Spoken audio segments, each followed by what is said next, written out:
नमस्ते दोस्तों, स्वागत है आपका हमारे चैनल पर। दोस्तों, भारत में कई ऐसी जगह हैं जो अपने दामन में कई रहस्यों को समेटे हुए हैं। ऐसी ही एक जगह है वृंदावन स्थित निधि वन, जिसके बारे में मान्यता है कि यहाँ आज भी रात राधा कृष्ण गोपियों संग रास रचाते हैं। तो दोस्तों, लास्ट वीडियो में मैंने आपको दर्शन कराया था गोकुल का। आज हम चलते हैं निधि वन। दोस्तों, हम बरसाना गए थे, उसका वीडियो जल्दी अपलोड होगा। बरसाना से हमने लिया था एक शॉर्टकट वृंदावन जाने के लिए, जहाँ पर स्थित है निधि वन। दोस्तों, ये जगह राधा कृष्ण की डिवाइन लीलाओं और मिस्टीरियस एक्टिविटीज़ के लिए फेमस है। इस वीडियो में हम निधि वन की कहानी, इससे जुड़े रहस्य और डिवोटीज़ के फेथ के बारे में बात करेंगे। दोस्तों, वहाँ पहुँचते पहुँचते मैं वहाँ के बारे में आपको बहुत सारी जो स्टोरीज़ हैं, रहस्य हैं, वो बताती चलूँगी। सुबह खुलने वाले निधि वन को संध्या आरती के पश्चात बंद कर दिया जाता है। उसके बाद वहाँ कोई नहीं रहता। यहाँ तक कि निधि वन में दिन में रहने वाले पशु पक्षी भी संध्या होते ही निधि वन छोड़कर चले जाते हैं। तो ये हम दर्शन कर लौट रहे थे बरसाना का। तो रास्ते में ये सारे सुंदर सुंदर खेत, सरसों के फूल वहाँ पे थे। तो मैंने सोचा कि यहाँ पे एक शूट क्यों नहीं कर लेते। तो यहाँ पर हमने शूट कराया और फिर यहाँ से हम आगे बढ़े थे। तो चलिए निधि वन के रहस्यों को आगे बढ़ाते हैं। यहाँ पर ये माना जाता है कि जो भी यहाँ की रास लीला देखता है वह पागल हो जाता है। तो वैसे भी शाम होते ही निधि वन बंद हो जाता है और सब लोग यहाँ से चले जाते हैं। लेकिन फिर भी यदि कोई छुप कर रास लीला देखने की कोशिश करता है तो वो या तो पागल हो जाता है या उसकी मृत्यु हो जाती है। निधि वन में इतनी ज़्यादा समाधि बनी हुई है लोगों की, जो लोग वहाँ पे रात रुके और या तो वो मोक्ष को प्राप्त हो गए या पागल होने के बाद वो मर गए। तो वहाँ पर सबकी समाधि बनी हुई है।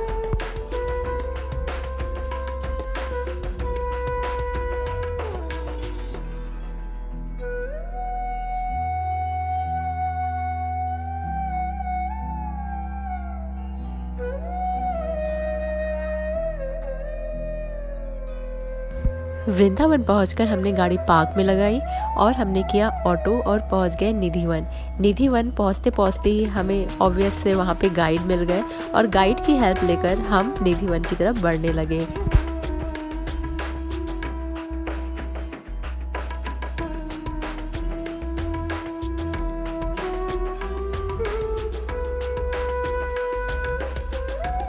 दोस्तों, निधि वन को बांके बिहारी जी का प्राकट्य स्थल भी कहा जाता है।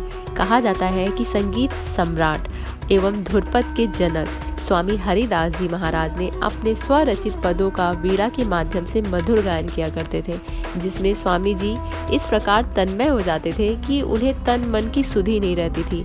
बांके बिहारी जी उनके संगीत और भक्ति से प्रसन्न होकर उन्हें एक दिन स्वप्न में बताया कि मैं तुम्हारी साधना स्थली में विशाखा कुंड के पास जमीन में छिपा हुआ हूँ।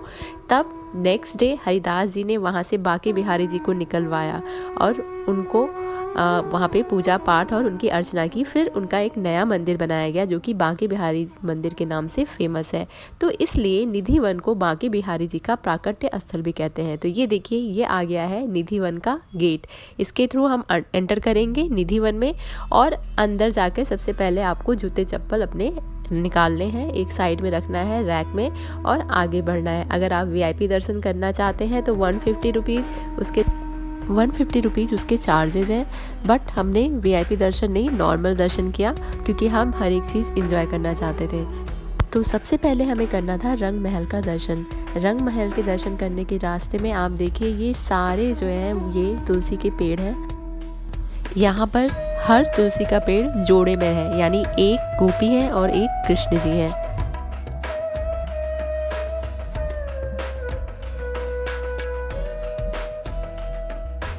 ये देखिए दोस्तों, ये है विशाखा कुंड। विशाखा जो कि सखी थी कृष्ण भगवान की और राधा जी की। यहाँ रास रचाते हुए कृष्ण भगवान और राधा जी जब यहाँ पर रास रचाते थे, वो लोग भी यहाँ पे रहती थी, तो उनको प्यास लगी थी। तो कृष्ण जी ने अपनी बांसुरी से ये कुंड का निर्माण किया था उनको पानी पिलाने के लिए। तब से ये विशाखा कुंड के नाम से फेमस है। दोस्तों, मान्यता ये है कि रात होते ही ये सारे तुलसी के जो पेड़ हैं ये गोपियों में बदल जाते हैं। सुबह होते ही वापस से तुलसी बन जाती है। तो दोस्तों, सबसे पहले हमने किया रंग महल का दर्शन। तो चलिए कुछ जान लेते हैं रंग महल के बारे में भी। वीडियोग्राफी अलाउड नहीं थी तो वहाँ का मैं आपको वीडियो नहीं दिखा सकती। निधि वन के अंदर रंग महल, जिसके बारे में मान्यता है कि रोज रात यहाँ राधा और कृष्ण आते हैं। रंग महल में राधा और कृष्ण के लिए रखे गए चंदन की पलंग को शाम 7 बजे से पहले ही सजा दिया जाता है। पलंग के बगल में लोटा, पानी, श्रृंगार का सामान, दातुन, पान सब कुछ रखा जाता है। और सुबह 5 बजे जब रंग महल का पट खुलता है तो बिस्तर जो होता है वो अस्त व्यस्त होता है, लोटे का पानी खाली होता है, दातुनी कुची हुई होती है और पान खाया हुआ मिलता है।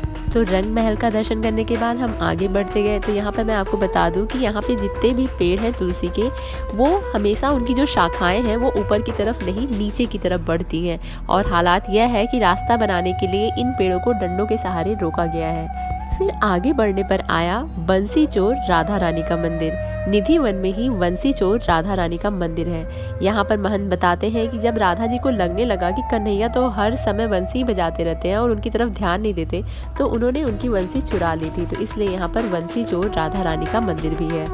और साथ ही साथ निधि वन में भी आपको संगीत सम्राट स्वामी हरिदास महाराज की भी समाधि मिलेगी।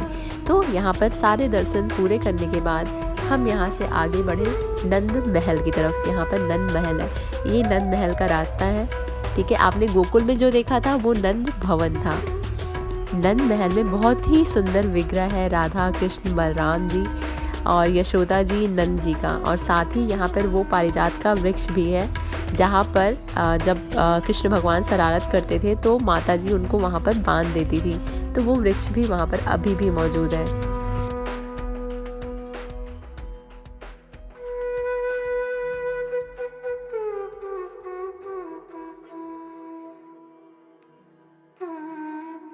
दोस्तों यही है वो कल्प वृक्ष जहाँ पर उनको पेड़ से बांध दिया जाता था जब वो शरारत करते थे।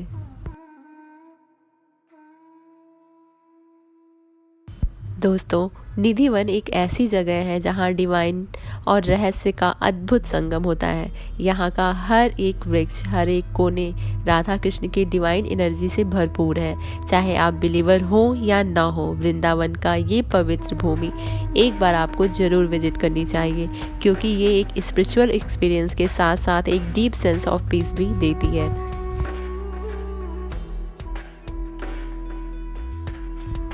तो जैसा कि आप देख रहे हैं शाम हो चुकी है, मीन्स इस समय जो टाइमिंग था वो आई थिंक 7 या 7:30 का रहा होगा।